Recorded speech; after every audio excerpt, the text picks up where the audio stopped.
Hello everyone, चलो हिंदी सीखे में आप सबका स्वागत करती मैं विशालाक्षी। स्पर्श भाग 2 पद्य भाग में आज हम पढ़ेंगे आत्मत्राण।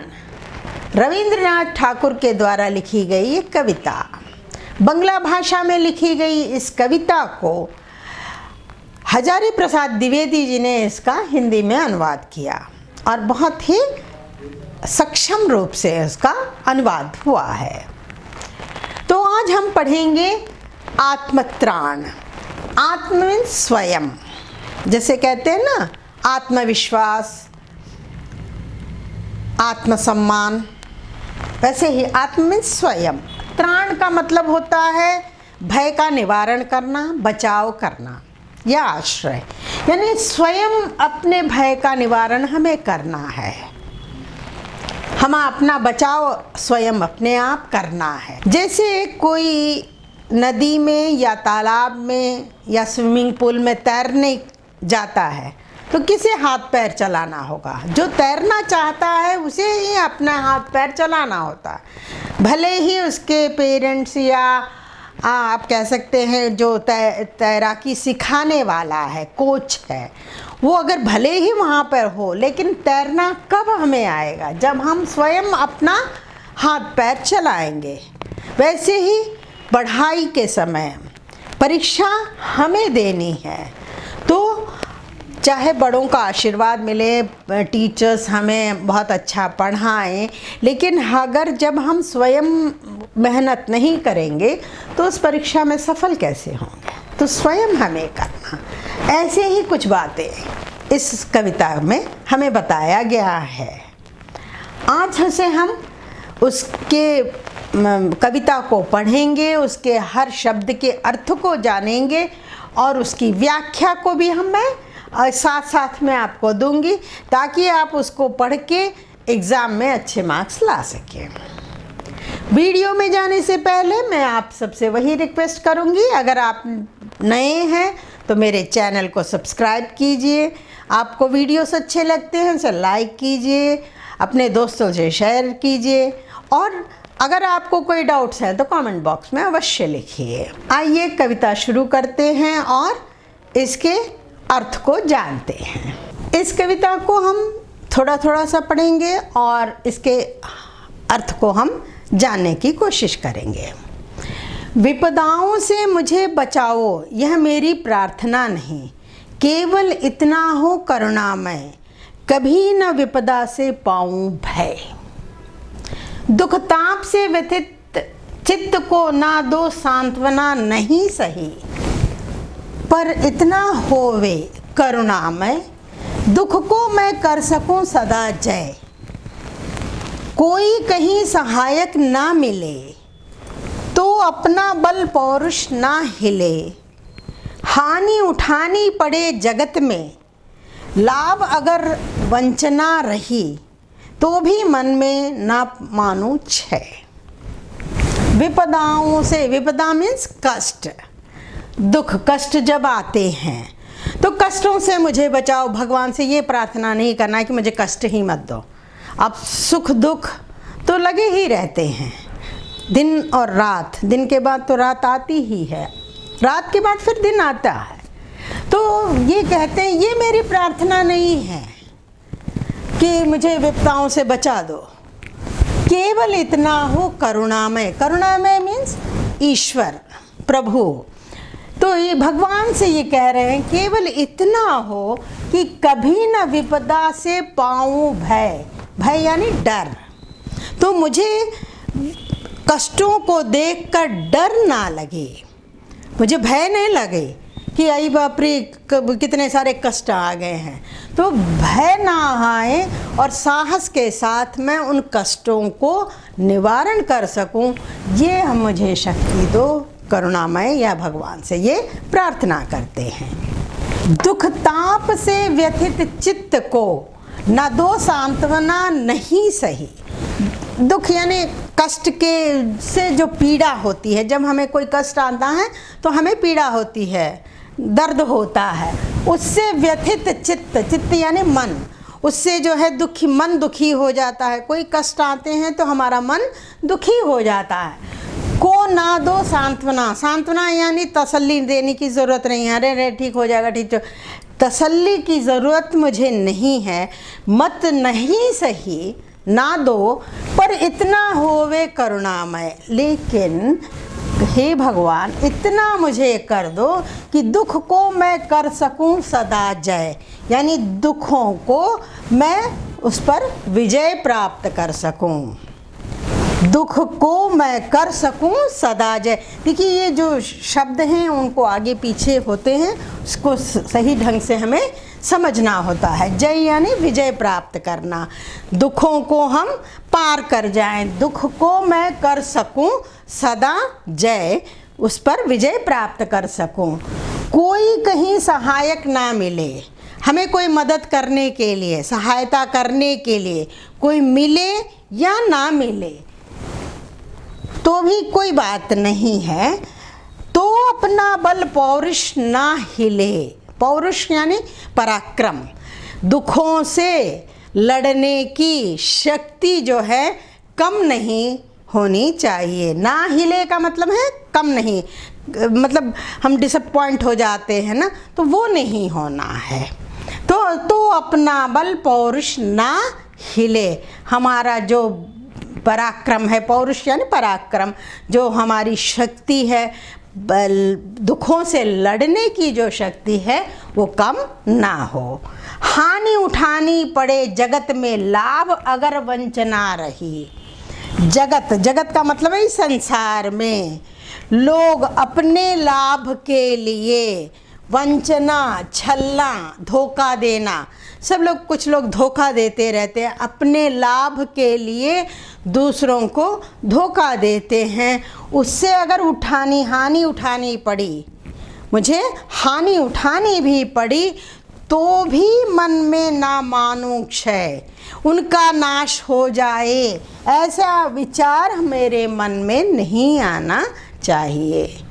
तो ये एक पॉजिटिव एटीट्यूड है कि संसार में अपने लाभ के लिए अगर कोई मुझे धोखा देता है, मुझे छलता है, और उससे मुझे जो हानि होती है, जो लॉस मुझे उठाना पड़ता है, तब भी मेरे मन में उनके प्रति कोई नाश की भावना, क्षय का मतलब है नाश, तो नाश की भावना जो है मन में ना आए।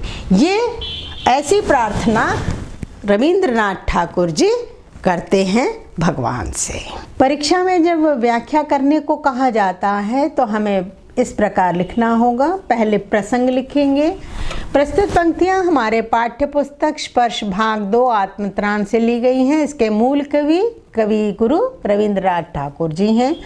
इन्होंने बांग्ला भाषा में लिखा है। इसको हिंदी के सुप्रसिद्ध कवि हजारी प्रसाद द्विवेदी ने अनुवाद बहुत ही सक्षम रूप से किया। कवि गुरु कहते हैं, भगवान मुझे कष्टों को झेलने की शक्ति प्रदान करें। कवि गुरु कहते हैं कि कष्टों से हमें बचा कर रखो, ये मेरी प्रार्थना नहीं। हे करुणामय, विपदाओं से मैं डरूं नहीं, ये मेरी प्रार्थना है।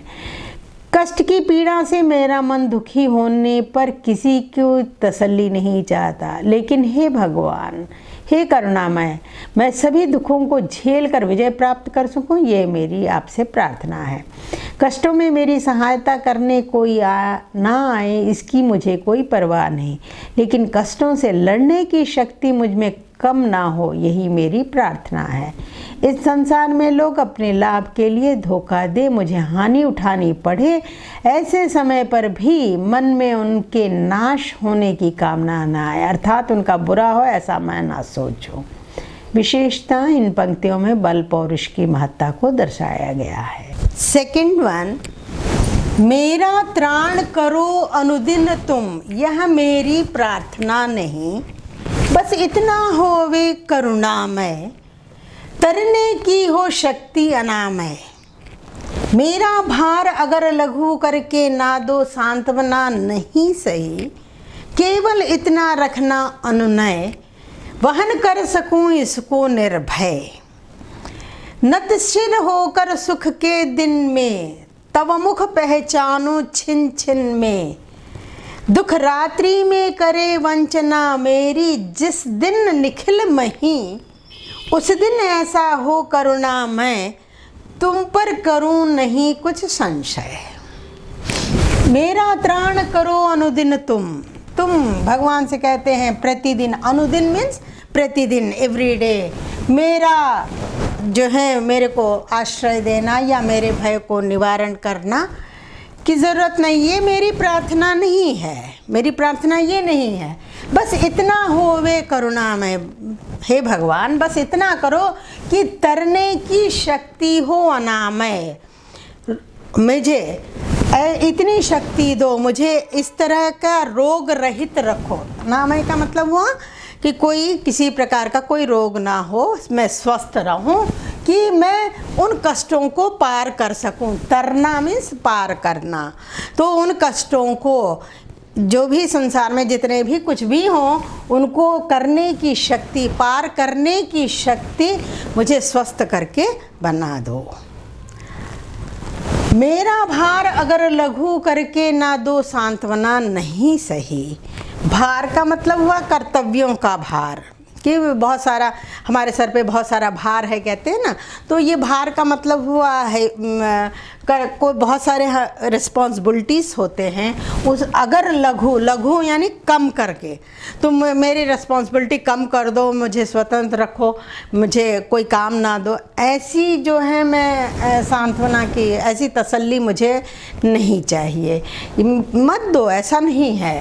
केवल इतना रखना अनुनय, मैं इतना विनती करता हूँ, अनुनय मीन्स विनती करना, विनय करना, केवल इतना रखना अनुनय, वहन कर सकूं इसको निर्भय, यानी जो कर्तव्य को का भार को वहन करना, यानी उस रिस्पॉन्सिबिलिटी को पूरा करना, फुलफिल करना, कि निर्भय होकर, निर्भय मीन्स बिना डर के साहस के साथ उन सभी कर्तव्यों को मैं वहन कर सकूं या पूरा कर सकूं, ऐसी विनती वो करते हैं। नतशिर होकर सुख के दिन में, तब मुख पहचानूं छिन छिन में, हर क्षण क्षण में, हर क्षण मैं तुम्हारे मुख को पहचान सकूं। कष्टों में ही नहीं, सुख के दिन में भी तुम्हारे सामने सिर झुका रहे। नत सिर, सिर का मतलब है सर, मैं सदा आपके चरणों में, आपके मुख के सामने झुका रहूं। जैसे कबीरदास जी ने कहा है, दुख में सुमिरन सब करें, सुख में करे न कोई। तो सुख में हम भगवान को भूल जाते हैं और दुखों के में ही भगवान को याद करते हैं, भगवान मेरी सहायता करो, मेरी सहायता करो। तो ये कह रहे हैं कि यहाँ पर कवि गुरु कहते हैं कि तव मुख पहचानूं छिन छिन में, हाँ तुम्हारे मुख को मैं हर क्षण पहचान सकूं, सुख के दिनों में भी तुम्हारे सामने मेरा सिर झुका रहे। दुख रात्रि में करे वंचना मेरी, जिस दिन निखिल मही, निखिल का मतलब है तो संपूर्ण, मही यानी धरती, ये सृष्टि, तो पूरा संसार, पूरा संपूर्ण संसार मुझे छलता है, धोखा देता है और दुख रात्रि में डुबो भी देता है। दुख से, रात्रि का मतलब है दुख, तो दुखों में मुझे अगर डुबा भी देता है, उस दिन ऐसा हो करुणा मैं तुम पर करूँ ना कुछ संशय, मुझे कोई संदेह नहीं, तुम पर कोई किसी प्रकार का कोई संदेह कि भगवान ने ही मेरे सारे को ऐसा दुख दे दिए हैं, हम कहते रहते हैं ना, तो वो वाली बात नहीं होनी चाहिए। तो वो वाली बात मेरे मन में ना आए, ये वो भगवान से प्रार्थना करते हैं। तो भगवान से प्रार्थना दुख ना आए कि नहीं, दुख को किस तरह से पार किया जाए, अपने कर्तव्यों का वहन किस तरह से हम करें, इसके लिए हमें भगवान से प्रार्थना करनी चाहिए। ये हमें कवि गुरु रवींद्रनाथ ठाकुर ने इस कविता में हमें बताया है। सेकंड वन प्रसंग वही रहेगा, प्रस्तुत पंक्तियाँ हमारे पाठ्य पुस्तक स्पर्श भाग 2 आत्मतान से ली गई हैं। इसके मूल कवि रविंद्रनाथ ठाकुर जी हैं और इन्होंने बंगला भाषा में लिखा है, जिसका अनुवाद हिंदी के सुप्रसिद्ध कवि हंसहरि प्रसाद द्विवेदी ने किया है। मुझे स्वस्थ निर्भय बनाओ तथा मैं इसमें सदा स्मरण करूं। कवि गुरु कहते हैं, मैं प्रतिदिन मेरे बचाव करे या मुझे आश्रय दिलाओ, ये मेरी प्रार्थना नहीं, बस इतना करो हे करुणामय कि जीवन में आगे बढ़ने के लिए स्वस्थ रहें। मेरे कर्तव्यों का भार कम करो, ऐसा ढांढस की आवश्यकता नहीं। मेरी केवल आपसे इतनी विनती है कि मैं उन कर्तव्यों को बिना किसी डर के सही तरह से निभा सकूं, ऐसी शक्ति प्रदान करें। विपदाओं में नहीं, सुख के दिनों में भी हर क्षण आपका स्मरण करूं, आपके सामने नतमस्तक हो अपनी प्रार्थना करूं, यही मेरी प्रार्थना है। संपूर्ण धरती सृष्टि मुझे दुख में डुबा दे, मुझे धोखा दे, ऐसी परिस्थिति में भी हे करुणामय, मैं तुम पर किसी प्रकार का संदेह ना करूं, यह मेरी प्रार्थना है। कर्तव्यों से मुंह नहीं मोड़ना है। आपको मेरे वीडियोस अच्छे लगते हैं उसे लाइक कीजिए, शेयर कीजिए और आगे आप नए हैं तो सब्सक्राइब कर लीजिए और बेल आइकन को दबाना मत भूलिए ताकि नोटिफिकेशन आपको समय पर मिल सके। धन्यवाद।